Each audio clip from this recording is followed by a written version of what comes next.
नमस्कार। श्री गुरुदेव चरण कमलेभ्यो नमः। श्री मात्रे नमः। देखो, आज मैं पुनः उपस्थित हूँ शिव पुराण की कथा भाग 2 के साथ। पिछली वीडियो में मैंने बताया कि किस प्रकार से ब्रह्मा और विष्णु जी के वरदान के स्वरूप शिवरात्रि मनाना प्रारंभ हुआ था, और आज मैं बताऊंगा कि शिवरात्रि की पूजा होती कैसे है। विस्तार से बताऊंगा, बिल्कुल विस्तृत तरीके से। और देखो, एक बड़ी विचित्र सी बात है। सभी जगहों पे शिवरात्रि पे लोग जो है यह मानते हैं कि भगवान शिव और माता पार्वती का विवाह जो है शिवरात्रि को हुआ था, बट यहाँ ऐसा नहीं है शिव पुराण के अनुसार। खास करके बाकी इसका कोई और भी साक्ष्य कोई दे सके तो अच्छी बात है, हो सकता है कहीं और भी हो। लेकिन जहाँ तक मैंने देखा है या समझा है या पढ़ा है, तो शिव पुराण के रुद्र संहिता में जो पार्वती खंड है और भाग 3 में और अध्याय 34 में स्पष्ट वर्णन है कि भगवान शिव और माता पार्वती का विवाह जो है मार्गशीर्ष मास में हुआ था। तो मुझे ये नहीं समझ आता, हालांकि महाकालेश्वर या और भी कई बड़े बड़े ज्योतिर्लिंगों पर भी जो है भगवान शिव और माता पार्वती का विवाह उत्सव ही मनाया जाता है शिवरात्रि पे। तो वो यह प्रथा कब से चल पड़ी, क्यों चल पड़ी, ये तो मुझे भी नहीं पता, लेकिन ऐसा होता है।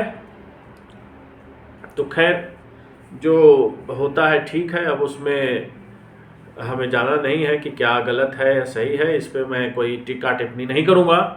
बहरहाल मैं आता हूँ शिवरात्रि की पूजा पे। तो देखो, शिवरात्रि की पूजा के लिए शिव पुराण क्या कहता है उसके बारे में बताऊंगा। शिवरात्रि की जो पूजा होती है मुख्यतः रात्रि की पूजा है। शिवरात्रि जैसे लगाई है रात्रि, जिसमें रात्रि लगा है, तो मुख्यतः रात्रि की पूजा है और रात्रि के चारों प्रहर में पूजा होती है शिवरात्रि की। और किस प्रकार होती है यह मैं आप लोगों को बताता हूँ। देखो, शिव पुराण क्या कहता है शिवरात्रि के बारे में कि माघ मास के कृष्ण पक्ष के शिवरात्रि तिथि का विशेष महात्म्य बताया गया है। अब माघ मास क्यों बताया गया वो मैं बताता हूँ, क्योंकि ज़्यादातर भागों में शुक्ल पक्ष से, जैसे गुजरात, महाराष्ट्र या इधर भी हमारे उत्तर भारत में जो खास करके जो पहाड़ के क्षेत्र हैं वहाँ शुक्ल पक्ष से मानते हैं। तो माघ मास का शुक्ल पक्ष अगर पहला पक्ष होगा तो जो फाल्गुन की कृष्ण पक्ष होगी वो माघ की कृष्ण पक्ष हो जाती है। इसीलिए जो है इसमें दिया हुआ है कि माघ मास के कृष्ण पक्ष में, जबकि यह यहाँ पे होगा फाल्गुन मास के, जहाँ पे मतलब कृष्ण पक्ष से प्रारंभ होता है महीना, तो वहाँ फाल्गुन मास के कृष्ण पक्ष से कृष्ण पक्ष में शिवरात्रि तिथि का विशेष महात्म बताया गया है। अब देखो क्या कहा जा रहा है शिव पुराण में कि जिस दिन आधी रात के समय तक तिथि विद्यमान हो उस दिन ही उस व्रत को लिए ग्रहण करना चाहिए। शिवरात्रि करोड़ों हत्याओं के पाप को नाश करने वाली है। उस दिन सवेरे से लेकर जो कार्य करना आवश्यक है वो बता रहे हैं। देखो, सबसे पहले सुबह उठ करके बड़े आनंद के साथ स्नान इत्यादि करके नित्य कर्म करके शिवालय में जाकर, जहाँ कहीं भी आपके आसपास मंदिर हो, कोई प्रसिद्ध मंदिर हो, वहाँ जाकर के शिवलिंग की विधिवत पूजा करें और भगवान शिव को नमस्कार करके उत्तम रीति से संकल्प करें। क्या करना है? सुबह सवेरे जो है आप संकल्प करेंगे। क्या संकल्प करेंगे वह मैं बताता हूँ। देव देव महादेव नीलकंठं नमोस्तुते कर्तुमिच्छाम्यहं देवं शिवरात्रि व्रतं तव प्रभाव दिव्येश निर्विघ्नेन भवेदिति कामाद्या शत्रो मां वा पीड़ा कुर्वन्तु नैव हि। तो संकल्प इस प्रकार है कि देव देव महादेव हे नीलकंठ, आपको मेरा नमस्कार है। देव, मैं आपके शिवरात्रि व्रत का अनुष्ठान कर रहा हूँ। आपके प्रभाव से यह बिना किसी विघ्न बाधा के पूर्ण हो, काम आदि शत्रु मुझे पीड़ा नहीं दे। इस प्रकार से आपने मंदिर में जाकर के संकल्प कर देना है सुबह के समय में। अब पूरे दिन जो है निराहार रहते हुए और भगवान शिव का मंत्र आदि करते हुए आपको पूरा दिन बिताना है। फिर क्या करना है, फिर जब शाम होती है, रात्रि का प्रथम प्रहर आता है, तो क्या करना है कि उस समय श्रेष्ठ पार्थिव लिंग का निर्माण करें। पार्थिव लिंग किस प्रकार बनाया जाता है? मिट्टी और घी और मिट्टी पानी को बढ़िया से मतलब मिला करके उसमें घी वगैरह, देखो घी डालने से क्या होता है कि उस पर पानी टिकता नहीं है और अभिषेक इत्यादि में वो फिर फटता नहीं है। तो घी जरूर मिलाया करो गरम करके, पार्थिव लिंग अगर आप बना रहे हो तो। और तो मिट्टी से पार्थिव लिंग बना करके कहा जा रहा है कि मंत्रज्ञ पुरुष उस समय श्रेष्ठ पार्थिव लिंग का निर्माण करे और पार्थिव लिंग का ही पूजन करे। पार्थिव लिंग बना के पीछे उसकी विधिवत स्थापना आदि करे, फिर पूजन करके नाना प्रकार के स्तोत्रों द्वारा भगवान वृषभ ध्वज को संतुष्ट करे। बुद्धिमान पुरुष को चाहिए कि उस समय शिवरात्रि व्रत के महात्म्य का पाठ करे। अब शिवरात्रि व्रत का भी एक महात्म्य है, तो वो मैं बाद में अगले वीडियो में कोशिश करूँगा बताने की। तो उसका पाठ करें और उसको सुने। रात्रि के चारों प्रहर में 4 पार्थिव लिंग का निर्माण करके अब मान लो अगर आप पार्थिव लिंग नहीं बना सकते हो तो आपने जो घर में शिवलिंग रखा है उन्हीं का आपने चारों प्रहर में पूजन करना है। लेकिन अगर आप कर सकते हो तो पार्थिव लिंग का निर्माण करना चाहिए। हालांकि यह बहुत आसान नहीं है घर में, मतलब जिनको नहीं आता है, जिनको आता है वो तो कई पार्थिव लिंग बना लेंगे मिनटों में, लेकिन जिन्होंने कभी पार्थिव लिंग नहीं बनाया है तो उनके लिए आसान नहीं होता।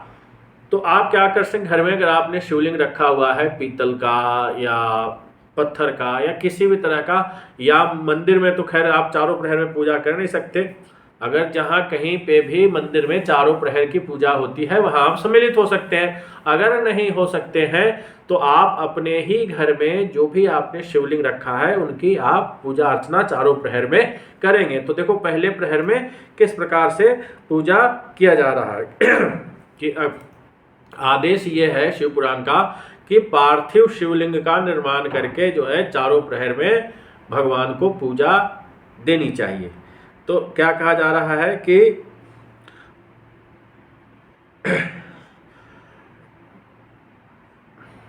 पूजन कर इस तरह हाथ जोड़कर बारंबार नमस्कार करके भगवान शंभु से प्रार्थना करें। देखो कहा जा रहा है कि भगवान शिव को गंध पुष्प आदि पंचोपचार पूजन करके उस तरह तरह के द्रव्यों से भगवान की पूजा करनी चाहिए और फिर उन पे जल धारा अर्पित करनी चाहिए। और जो भी आप पत्र पुष्प दुर्वा आप वहाँ दे रहे हैं, मतलब भगवान शिव पे चढ़ा रहे हैं, उसके बाद चंदन, अखंड चावल, काले तिल से जो है भगवान शिव की पूजा करनी चाहिए। कमल और कनेर के फूल चढ़ाने चाहिए और फूल इस प्रकार चढ़ाने हैं उसमें प्रथम पहर में कि आपको भगवान शिव के जो 8 नाम हैं उसमें चतुर्थी विभक्ति लगा करके आपको, अब जो नाम है वो इस प्रकार है, भव, सर्व, रुद्र, पशुपति, उग्र, महान, भीम, ईशान। तो क्या करना है कि आपको 8 फूल लेने हैं और इस तरह से बोलते हुए श्री भवाय नमः, श्री सर्वाय नमः, श्री रुद्राय नमः, श्री पशुपते नमः, श्री उग्राय नमः, श्री महानाय नमः, श्री भीमाय नमः, श्री ईशानाय नमः करते हुए आपको पुष्प चढ़ाने हैं। कनेर के पुष्प हो, कमल के पुष्प हो या जो भी फूल आपको मिल सके। अब शहरों में तो ये चीज़ें मिलने की नहीं, शहरों में तो गेंदे का पुष्प मिलता है, तो मुझे खुद मिलता है, मैं क्या कहूँ। कमल का पुष्प तो 50 रुपये का एक मिलता है हमारे शहर में। अब इतना कहाँ कमल के पुष्प चढ़ा सकते। तो आप जो है जो भी पुष्प उपलब्ध हो, सहज उपलब्ध हो, तो वो फूल आप चढ़ा सकते हैं। उसके बाद फूल चढ़ाने के बाद धूप दीप नैवेद्य आदि का निवेदन करें और नैवेद्य के लिए तरह तरह के पकवान बना लें और उसके पश्चात श्रीफल से विशेष अर्घ्य करें। श्रीफल का मतलब नारियल के पानी से अर्घ्य प्रदान करें भगवान को और उसके बाद नमस्कार और ध्यान करके गुरु के दिए हुए मंत्र का जाप करें। अब जिनको गुरु नहीं है वो पंचाक्षर मंत्र का जाप करें, जिनके गुरु हैं वो गुरु से मंत्र को प्राप्त करके और उस समय भगवान का मंत्र का गुरु से द्वारा प्रदत्त मंत्र का जाप करें। उसके बाद भगवान को धेनु मुद्रा दिखाएं, लिंग मुद्रा दिखाएं और अपनी शक्ति के अनुसार ब्राह्मण भोजन, बटुक भोजन, कन्या भोजन का संकल्प कर दें। इसके बाद जब तक पहला प्रहर पूरा ना हो जाए तब तक जो है उत्सव करते रहें, मतलब गीत गाते रहें, वाद्य बजाते रहें या जो भी आप कर सकते हैं। अगर कुछ नहीं कर सकते हैं तो माला फेरते रहें, जाप करते रहें। फिर से जब दूसरा प्रहर प्रारंभ होगा तो क्या होगा, दूसरा प्रहर प्रारंभ होते ही पूर्वोक्त द्रव्यों से मतलब फल पुष्प इत्यादि से पंचोपचार कुमकुम हल्दी सिंदूर इत्यादि से पूजा करेंगे और जलधारा समर्पित करके फिर जो है दुगने मंत्र जाप करेंगे शिव जी के जो गुरु द्वारा आपको मिला है और शिव जी की बिल्व पत्रों से विशेष अर्चन करेंगे। पहले प्रहर में हमने जो है भगवान के 8 नामों के द्वारा नमस्कार करते हुए 8 पुष्प चढ़ाए थे। अब की बार दूसरे प्रहर में हम बिल्व पत्र भगवान के नाम से चढ़ाएंगे और उसके बाद विशेष पूजन करके बिजौरा नींबू जो बड़े वाला नींबू होता है उसके रस से जो है अर्घ देकर खीर का प्रसाद लगाएंगे और मंत्रों की आवृत्ति जो है दुगनी होगी। तो इस प्रकार बाकी चीज़ें अपना भजन गाते रहें, गीत गाते रहें, जो भी करते रहें, इस प्रकार दूसरा प्रहर आपका निकल जाना चाहिए। अब आ जाओ जी, तीसरा प्रहर आता है। तीसरे प्रहर आने पर पूजन पहले के ही समान करें, किंतु इस बार जो है गेहूं का उपयोग करें और अब की बार पहले आपको जो फूल मिला था कनेर का या कमल का, ये तो शास्त्र में दिया है, लेकिन आपको जो भी फूल मिल जाए वो सब फूल से आपने पहले प्रहर में पूजा की, दूसरे प्रहर में आपने बिल्व पत्र से भगवान को नमस्कार करते हुए पूजन करा। मतलब और भी चीज़ें थी लेकिन जो ये मुख्य था। अब की बार क्या है, आक के फूल आपको चढ़ाने हैं। जो मंदार और आक होता है वो आक के फूल भगवान के नाम से श्री भवाय नमः, श्री शर्वाय नमः, श्री रुद्राय नमः, श्री पशुपतये नमः, श्री उग्राय नमः, श्री महानाय नमः, श्री भीमाय नमः, श्री ईशानाय नमः, यह कहते हुए आपको इस बार आक के फूल चढ़ाने हैं। और आक के फूल के साथ साथ तरह तरह के शाकों से भगवान का श्रृंगार करना है। शाक मतलब जो साग होता है, जैसे पालक हो गया या और भी कई तरह के साग हो सकते हैं। उसके बाद पहले प्रहर में आपने नारियल पानी से अर्घ दिया था, दूसरे प्रहर में बिजौरा नींबू के से अर्घ दिया था। अब तीसरे प्रहर में जो है अनार के फल से, मतलब अनार से रस निकालो और उसका भगवान को अर्घ दें। और तीसरे प्रहर में दूसरे प्रहर की अपेक्षा दुगना मंत्र का जाप करें। तदंतर दक्षिणा सहित ब्राह्मण भोजन, बटुक भोजन, कन्या भोजन आदि का संकल्प करें यथासंभव, मतलब जो भी आपके सामर्थ्य में है। उसके बाद तीसरे प्रहर में इस तरह से हो गया कि आग से भगवान का पूजन हो गया और अनार के रस से जो है अर्घ्य इत्यादि हो गया। बाकी चीज़ें से लगभग सेम रही।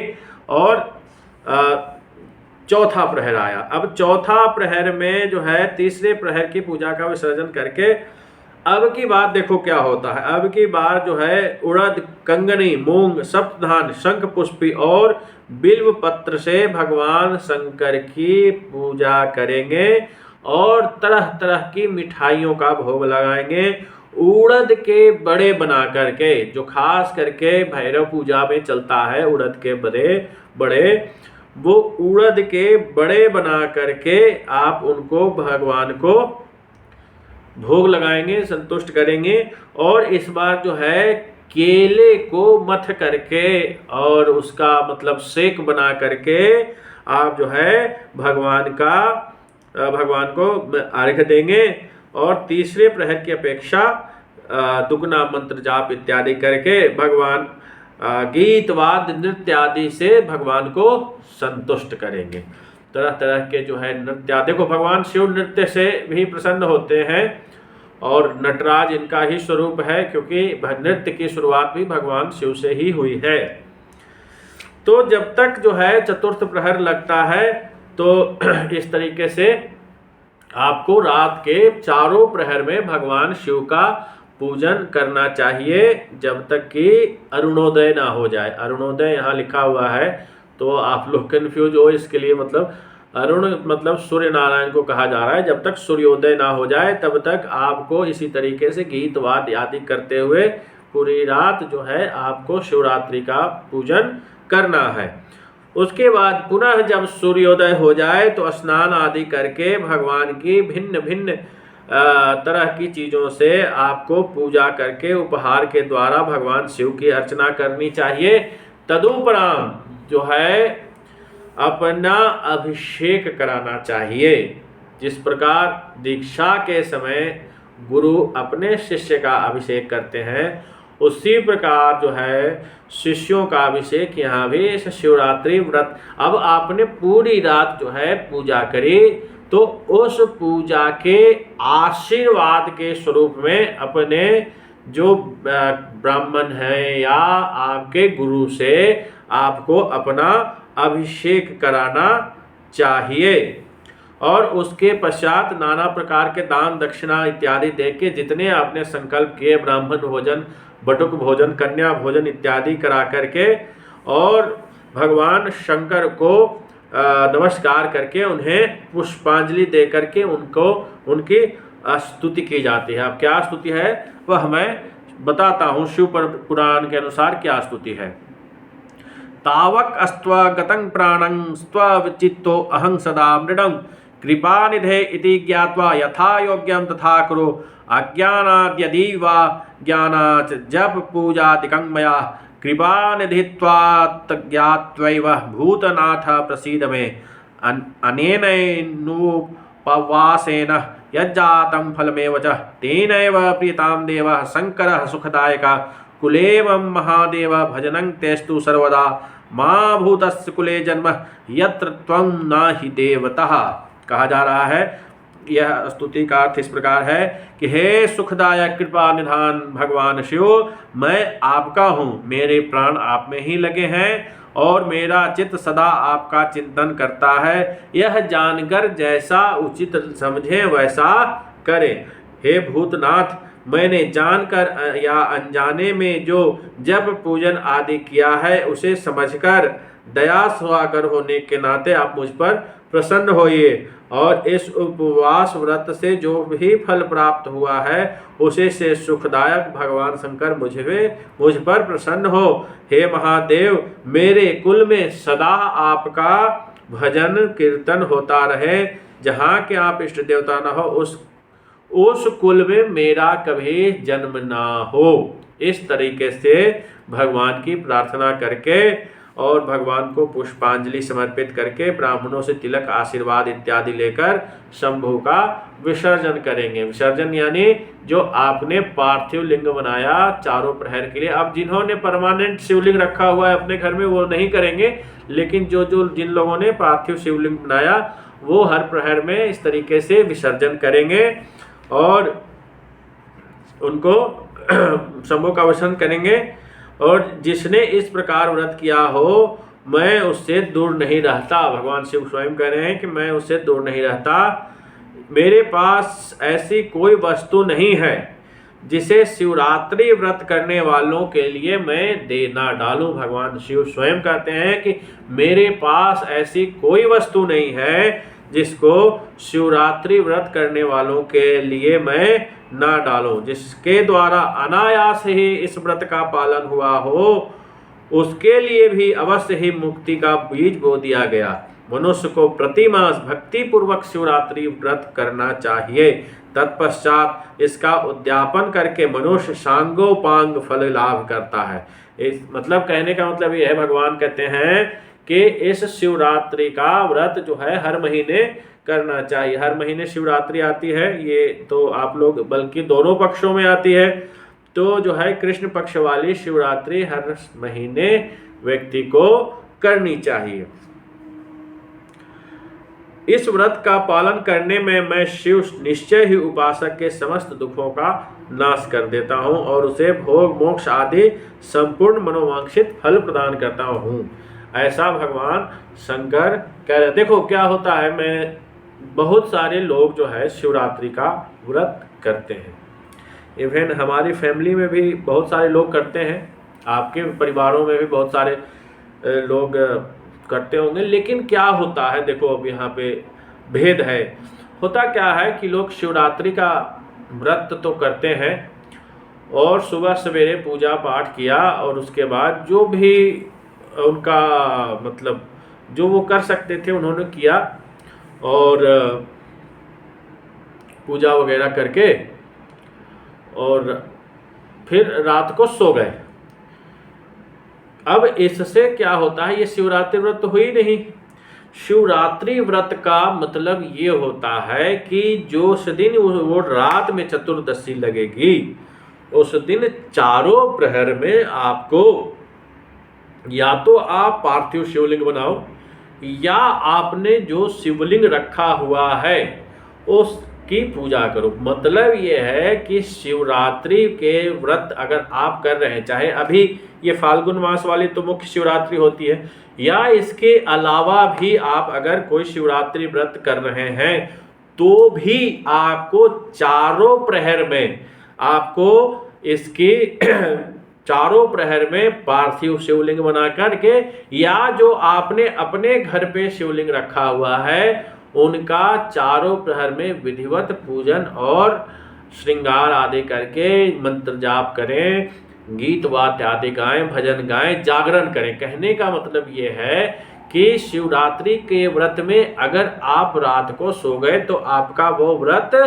हुआ ही नहीं, क्योंकि शिवरात्रि का व्रत का मतलब ये है कि आपके रात की चारों प्रहर में आपकी पूजा होनी चाहिए। मतलब 4 बार आपको, चाहे छोटी ही पूजा हो लेकिन 4 बार आपको भगवान शिव की पूजा करनी है।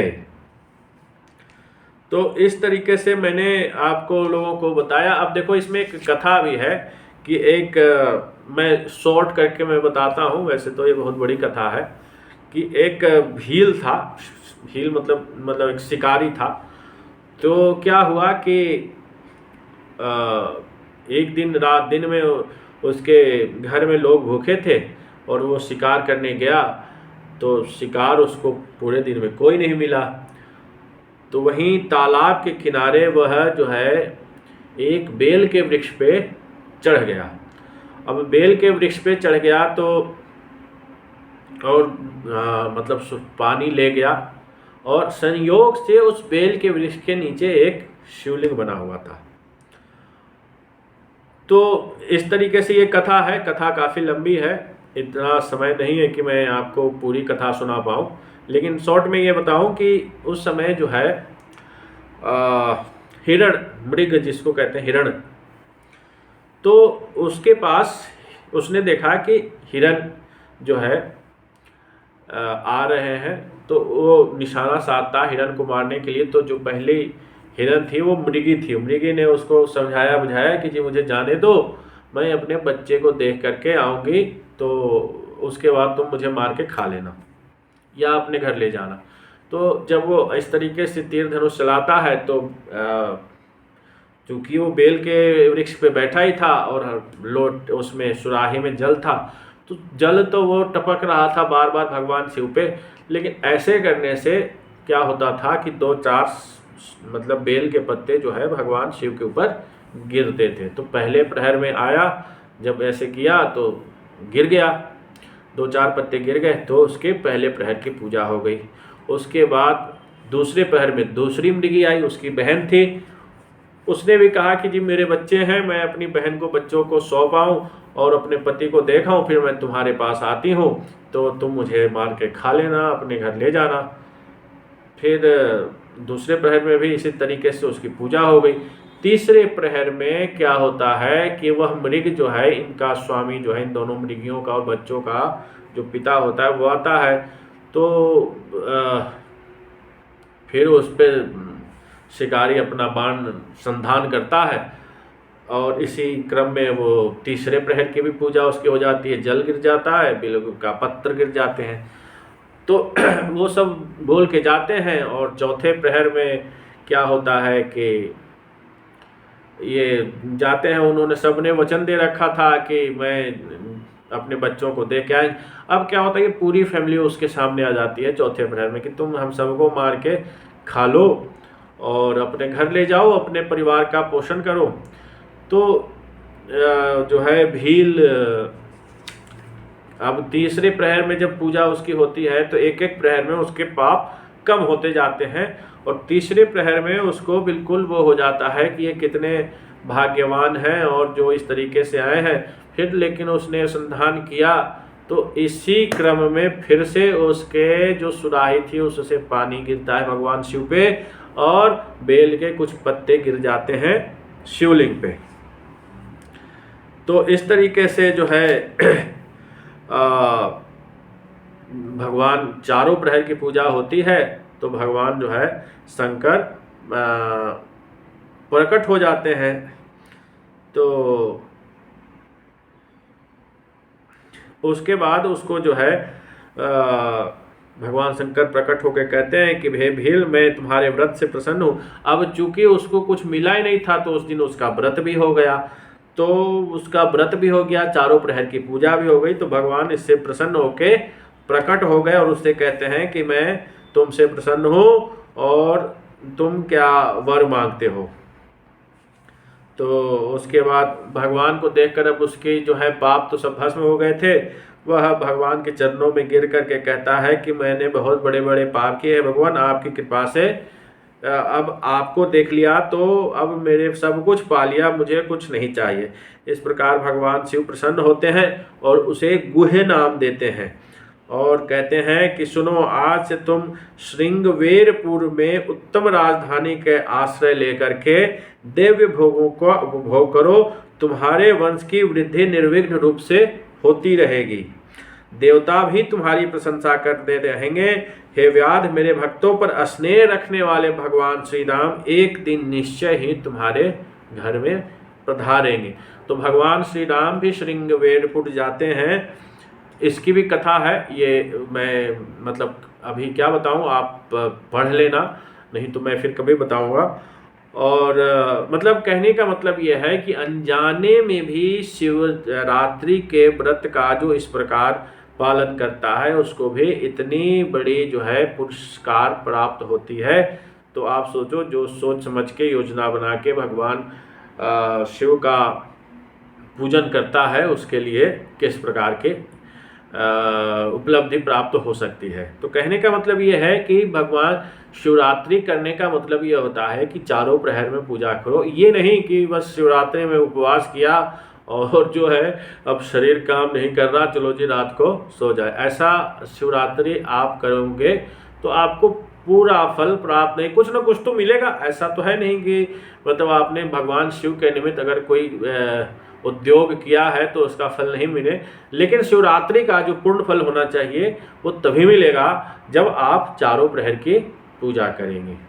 तो अब आगे अगली वीडियो में मिलता हूँ, शिवरात्रि तक जो है भगवान शिव का कथा सुनाऊंगा। तब तक के लिए आज्ञा दो। श्री मात्रे नमः। हर हर महादेव।